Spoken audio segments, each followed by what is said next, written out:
నమస్తే మిత్రులారా, నేను మీ శ్రీనివాస్ చౌహాన్ అడ్వకేట్.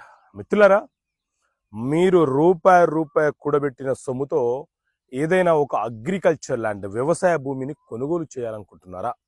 అయితే మీరు ఎలాంటి జాగ్రత్తలు తీసుకోవాలి? సో మిత్రులారా, మీరు ఏ ప్రాంతంలో, రెండు తెలుగు రాష్ట్రాల్లో కావచ్చు, లేకపోతే దేశంలోని ఏ ప్రాంతంలోనైనా సరే, మీరు అగ్రికల్చర్ ల్యాండ్ కొనుగోలు చేయడం కంటే ముందు మీరు గుర్తుపెట్టుకోవాల్సింది ఏంటి అంటే, మీకు ఎవరైతే భూమి అమ్ముతున్నారో ఆ వ్యక్తికి భూమి ఏ పద్ధతిలో వచ్చింది, అది అతని యొక్క సొంత ఆస్తినా లేకపోతే వారసత్వపు ఆస్తినా, దానికి సంబంధించిన డాక్యుమెంట్స్, ఫ్యామిలీ మెంబర్ సర్టిఫికెట్ ముందు తీసుకునే ప్రయత్నం చెయ్యండి.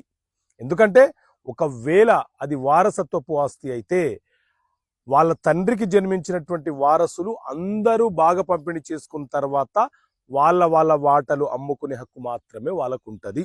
లేకపోతే వారి యొక్క తోబుట్టువులు పార్టీషన్ కేసు వేసే అవకాశం ఉంటుంది.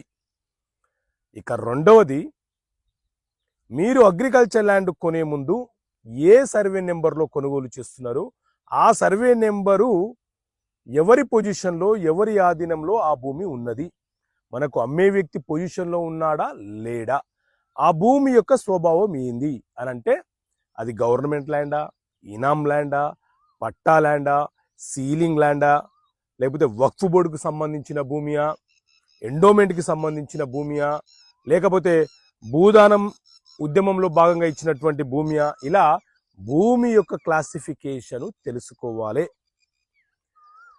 ఆ తర్వాత ఈ భూమికి సంబంధించి ఏవైనా కోర్టు కేసులు కానీ డబుల్ రిజిస్ట్రేషన్స్ కానీ ఉన్నాయా, ఇతను ఈ భూమి మనకు అమ్మడం కంటే ముందు ఎవరికైనా అగ్రిమెంట్ చేశాడా లేదా, ఇతని యొక్క ఎక్స్టెంట్ ఆఫ్ ల్యాండ్ ఎగ్జాక్ట్గా ఎక్కడెక్కడ వరకు హద్దులు ఉన్నాయి, వీలైతే ప్రైవేట్ సర్వేరు లేకపోతే గవర్నమెంట్ సర్వేతోని సర్వే నిర్వహించుకొని ఇతనే ఖచ్చితంగా పట్టాదారుడు, ఎలాంటి లిటిగేషన్స్ లేవని ఒక నిర్ధారణకు వచ్చిన తర్వాత మాత్రమే మీరు అగ్రిమెంట్ ఆఫ్ సేల్ చేసుకోవాలి. ఆ తర్వాత రిజిస్ట్రేషన్ చేసుకొని 1B రికార్డు పొంది పట్టా పొందాలి. లేకపోతే మీరు నష్టపోయే ప్రమాదం ఉంటుంది మిత్రులారా. తస్మత్ జాగ్రత్త. జై హింద్.